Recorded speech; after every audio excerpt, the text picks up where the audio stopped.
Up everybody, as you can see behind me, the hood on the Jeep is open. That never happens. You never see a Jeep with the hood open. Never. But today, what you do with the tranny cooler line? First of all, these things are massively long. Bit ridiculous. Second of all, I wish it didn't have the tranny cooler because then I wouldn't have to deal with this. But our rubber spots here on our hard line on the vehicle dripping like crazy when it's running. Anytime it's on, they're dripping like crazy. I drive 46 miles each way to work, and I'm going to be driving this thing to work real soon here. So I don't want to lose a quart of tranny fluid every time I drive to work. I just can't afford to keep putting tranny fluid in like that. So, got to replace them.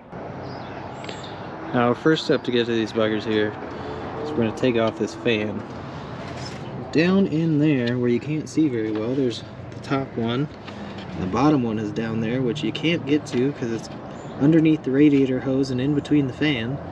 So we're going to take off the fan, get it out of the way so we can get to that one and take it off, because I'm really not looking for this to be a pain. And voila! With our cinema magic, the fan is out. This thing feels like a turd. I'm going to say that now. Eventually we'll probably upgrade on those. But it's held in by one screw right at the top here. Bolt, I should say. And then it sits down in the clip here. Now we can have access to that back one. Maybe, because there's a frame point right there. But we should be able to disconnect from right here instead of having to go all the way in. And we should be able to quick disconnect on this one as well. Right down there. Should be pretty simple to get out. Let's get to it. I'm not even going to sugarcoat it this time or crack jokes about it, even as I drop it on the ground. I did buy the tool for this one. It's a fuel line, hose line disconnect tool. Pretty cheap tool. And the theory is that you take it off, a little ring here, and you should be able to put it on the hose, pinch it, and push in, and it'll fall off. I've never used one before. All the hoses I work with in life just have a clamp. So we're gonna see how it goes. So a quick trip to Harbor Freight and $30 later, we're gonna try out these metal, not plastic, not $3 ones, because just wasn't coming off. And the violence in me said cut it, and really shouldn't cut it on this one. So as it would turn out,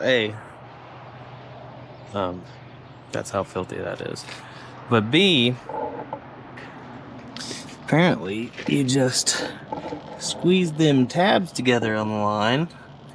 You don't need the tool, and that's probably why the tool wasn't working. So there goes 30 bucks that hopefully I use somewhere else on this project. And yes, that is a random box of oats catching my transmission fluid. Don't judge me. So the short of it is, they're out. Now here's the log. They're terribly disgusting. Very much a mess. Don't mind the fact that I've got all this junk and packaging laying around. We've got a new one here, and what is effectively just becoming a workbench at this point. Now, here's the thing. These little clips are toast, and they won't even come off those ones if I tried. So, we had to go get some new ones. We're gonna go Dorman part number 802.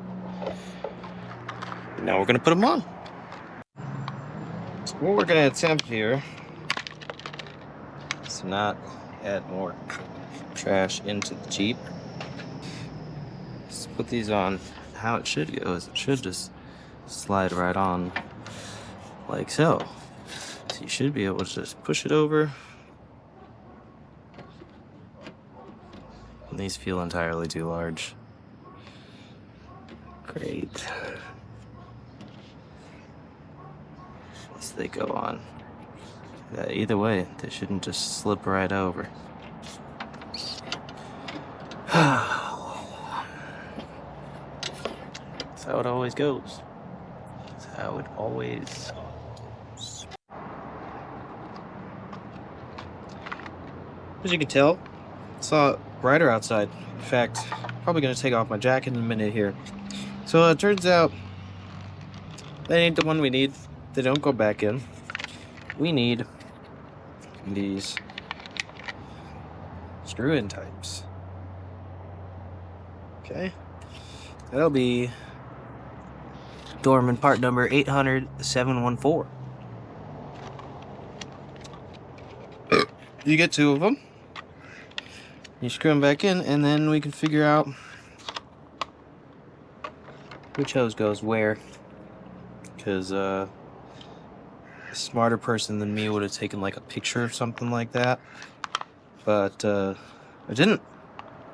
So I guess whichever one reaches where it's supposed to, huh? Let's go pop these babies in. There's one. So with your 7/8, there's one right up here. Right there. There's one right up there. Yes. Tighten them down until they're snug. So through pain and suffering, I believe they are back in. Good. That might be an issue. Figure that part out. It's look right on the steering stabilizer, but we'll figure that part out. Now we're gonna start it up, see if there's any leaks, and I'm gonna turn the camera off for that and come back to it because I want to actually know if there's any leaks. So I'll show you if there are or aren't.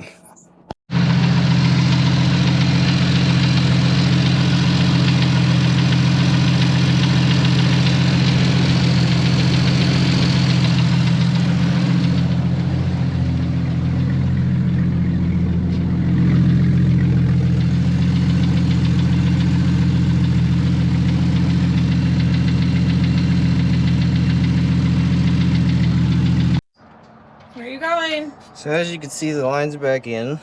They don't appear to be leaking yet. Buttoned them back up, just putting those little clip hangers back on. These ones seem to line up a little differently than the old ones. I don't think it's gonna be a problem,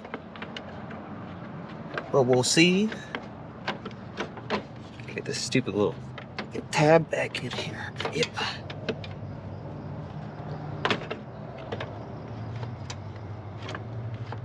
Oh goodness, it's always something around here.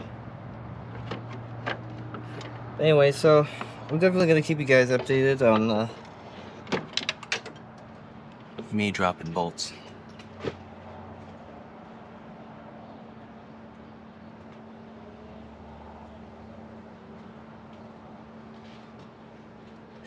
So I'm definitely gonna keep you guys updated on how it's going with those. I'm sure we'll find out very quickly if it's not going well. Speaking of things not going well, getting this damn fan back in.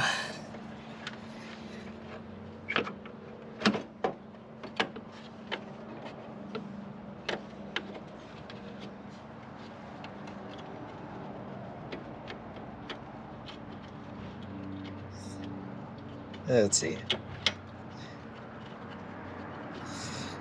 All right. There we go. Yeah, I really don't like how floppy that fan is.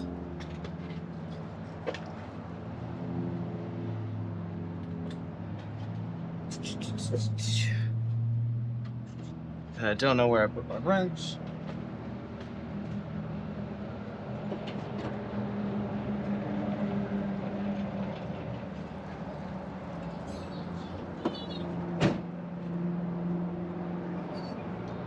Never actually know where I put anything.